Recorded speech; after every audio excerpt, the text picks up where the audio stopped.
Sometimes it's nice being wrong.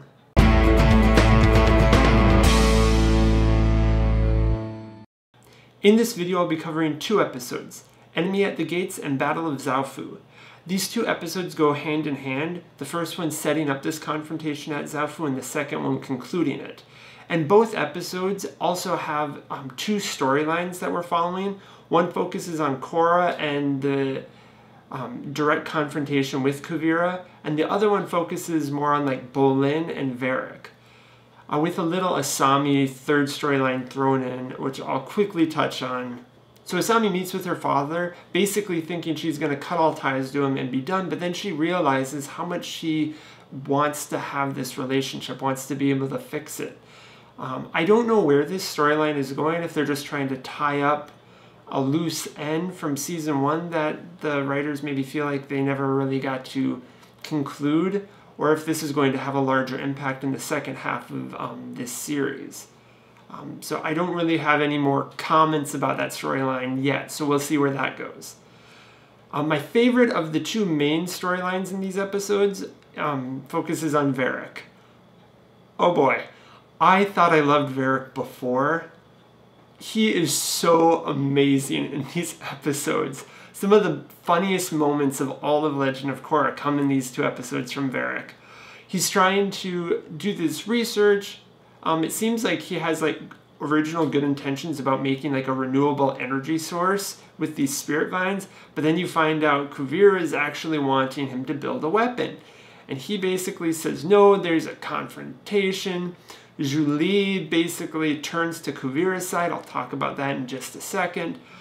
And Varric has the most heroic, Varric-ish, just diabolical plan ever, and he just totally escapes the clutches of Kuvira with Bolin.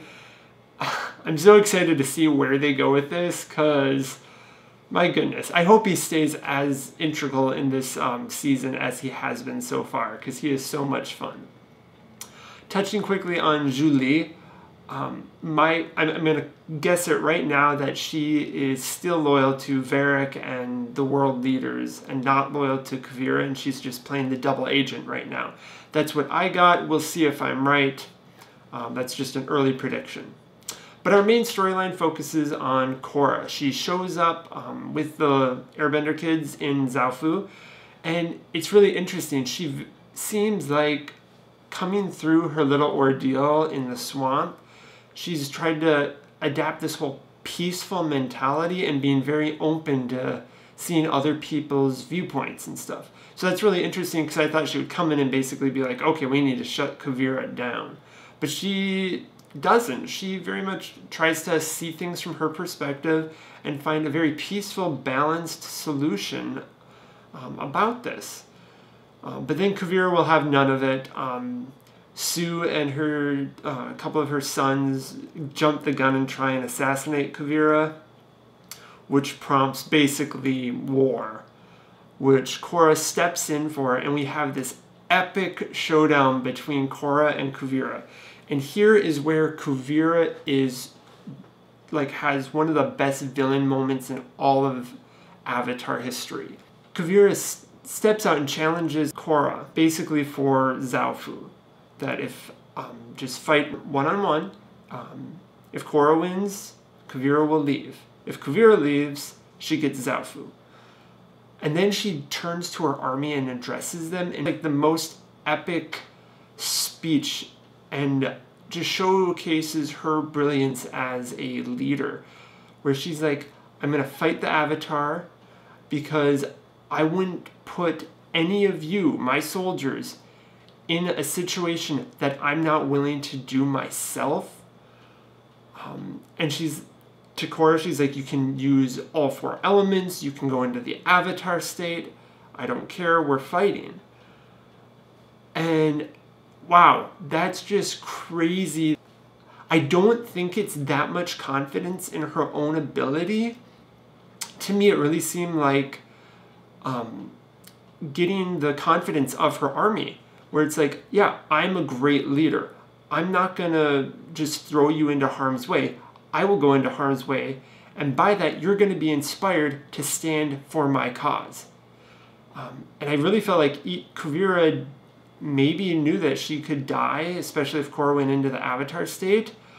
But if that happened, Kuvira has basically created a villain in Korra if that was how the situation would play out. And I really feel like her whole army would have rallied against the Avatar and taken Zaofu and probably taken Korra.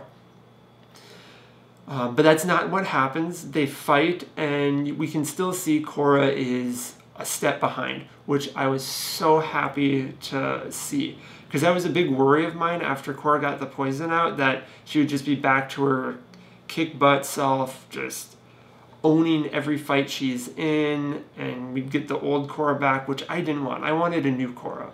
Someone who's gone through some struggles and trials and come out a stronger, better, wiser person.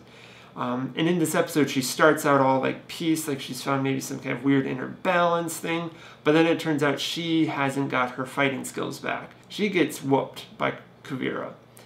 And then she goes into the Avatar state and starts winning the fight. But then at the last moment, she looks at Kuvira and she sees this like dark Avatar Korra that had been a few episodes prior.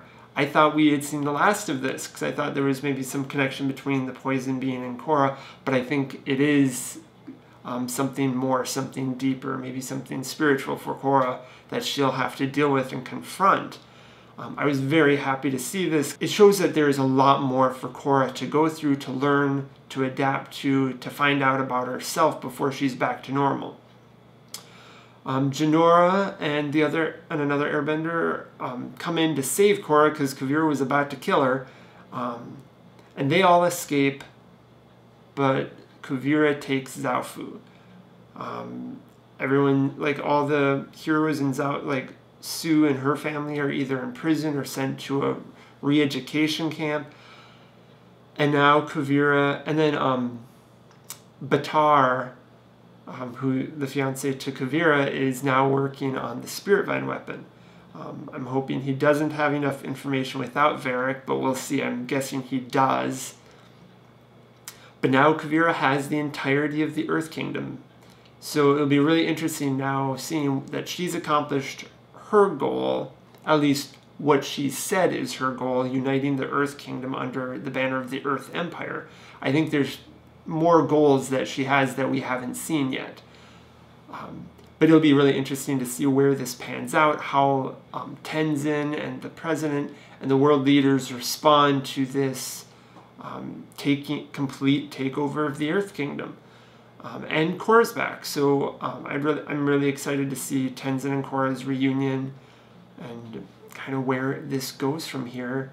What happens with Bolin, when Mako and Asami come back into the story. This is a great setup. The first half of this season has set this thing up so well. I'm very excited to see where it's going, and I'll catch you next episode.